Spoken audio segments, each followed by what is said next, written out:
you guys are fully affiliating with someone? No, teams for this year have a choice. Some teams are affiliating right away for this year and seeing how that works. Some teams are continuing to run their reserve teams.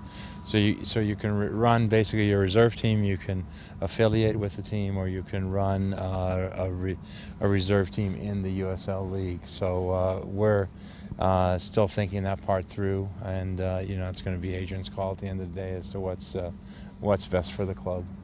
This seems to be a little bit of a hole in the USL Pros sort of geographic footprint. Would it help to have somebody closer here? Yeah, definitely. I think if all the teams on the West Coast, Portland ourselves, Vancouver, you got San Jose. If you can then get USL Pro teams in each of those vicinities, more or less, then all of a sudden you've got a 6 to 8 team league that you can do out here. So that would be a big plus. Seems to be one of those moves that can't be judged whether or not it's successful at the end of this year. That it's going to take years to see what the impact is. No, it'll take a few years to figure it out for sure. But the main thing is just to give the players who are at the end of the roster, the homegrown players, as they start to get signed, to give them a place to play and get games and get that intermediate jump sometimes that's needed between college and the MLS. And for the young guys that are coming out of college earlier, some guys are signing homegrown straight out of high school. They really need to get that opportunity to play games, and reserve games are great.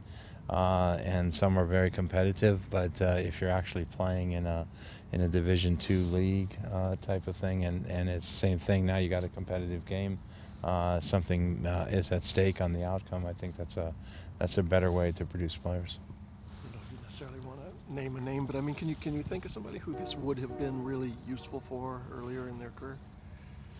You can name a number of guys. I mean, there's certainly a few guys this would have been very helpful for. I think what it really would have been helpful for, and I can't name the names, but you look at how many players that signed homegrown who later got released from their clubs. I think all those players would have benefited from this.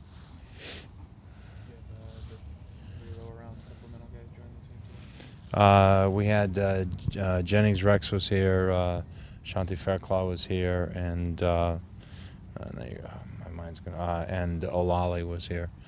Those three. Maloto, I think, joins us tomorrow. Comes in tomorrow, and so he'll join us for Saturday. And then Bates, we knew we were going to wait on a little bit, and Durr as well. I assume one of those is the Air Force guy. Have you gotten any sort of ruling on what sort of availability he'll have? Yeah, we're in communications and talking to them. I think he's going to have an opportunity to join us in Arizona for a period of time. Part of it is he has a little bit of leave coming, so he'll use some of his leave time, and they also have a school break in there. But he's definitely got to finish. He's got to finish this semester at school, because this is his last semester, so he's got to finish that up, and then there's a discussion as to where he does the next part of his Air Force commitment, because they can obviously assign him to different places. But I think they have a program that takes into account if someone has a chance or has been drafted by a pro league. So we'll find out all those details. Today you broke the team up into the returning veterans and the newer guys. Would that give you an opportunity to see? Well, we wanted to just train lighter today. So by just splitting them up with returning guys, we wanted them to do a little bit more running and just a little bit of playing. And with the new guys, we wanted to see some crossing and finishing.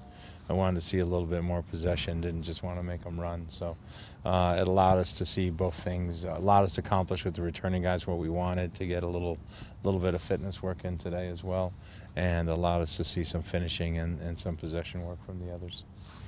Been doing this coaching thing a while now. Do you ever just, it's way too early to make any judgments on a team, but do you ever just kind of get a gut on a team early on, just from what you see and the way they work and the way they interact and stuff? Yeah. I mean, you always get a feeling as to how things are going to be, or whether it's going to be good, or whether it's going to be, a struggle or bad. I mean, I think for us right now, I'm really happy with the spirit and the way we've come out and trained. I think there's a few issues, that we need to resolve. And once we've resolved those issues, I think everything's going to, come together really, really well. And so the sooner those things get resolved, probably the easier it is, maybe on my mind a little bit. But in terms of the spirit of the team and the training and the effort that they're putting in, even the movement of the ball within training, I've been very happy with that. New York named Mike Petke head coach today with that and They named Mike Petke head coach? Yeah, New York did. Really? Yeah. Congratulations to Mike Petke. Mike, shout out from Ziggy, your old coach. I'll never forget our trip together to Marseille.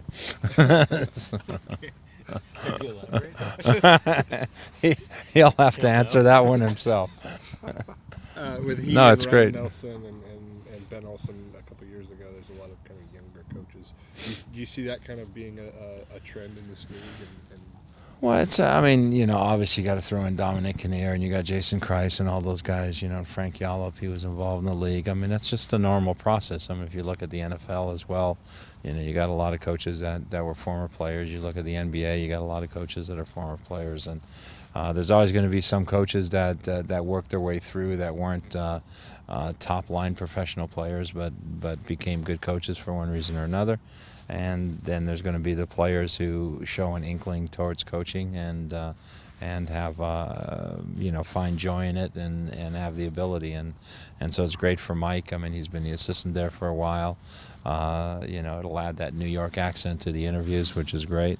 It's good for them. It's good for those guys. I mean, I think it's good too when they've gone through a situation like Mike has, where he's been an assistant for a couple of different coaches now, and so he's seen a different, he's played for different coaches, he's worked under different coaches, but coaching is different than playing under a coach. When you're coaching under a coach, you see it a little bit differently. You see all the things that are going on behind the scenes, and those are things that you need to prepare, and sometimes those are the things that are difficult that sometimes trip you up when you're a young coach, but as long as you prepare for those things, you can do all right because you understand the game and you know what's demanded on the field. You started coaching at UCLA at a young age. Is it difficult for a coach to turn to players that are kind of his peers in age and coach them? Yeah, it can be, but it's, again, if you feel confident in what you're doing, and if the players respect what you're doing and have confidence in what you're doing, then that becomes easier.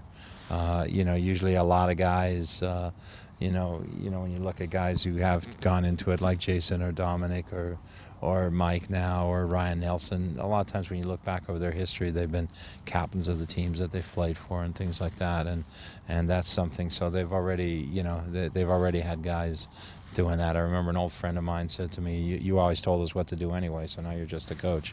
And it's no different. So, I didn't think I was doing that, but obviously they thought I was. So, but it's just something that it either comes and it feels natural to you or it doesn't. Think anyone can challenge David in the league, Jason? I don't know.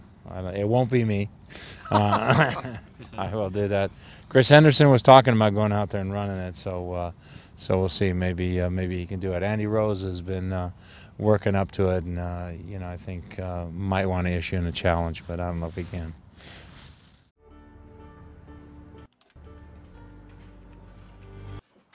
Give your full 90 with the Sounders FC mobile app, featuring live audio, matchday blog, and much more to keep you connected. Download your app at soundersfc.com/mobile.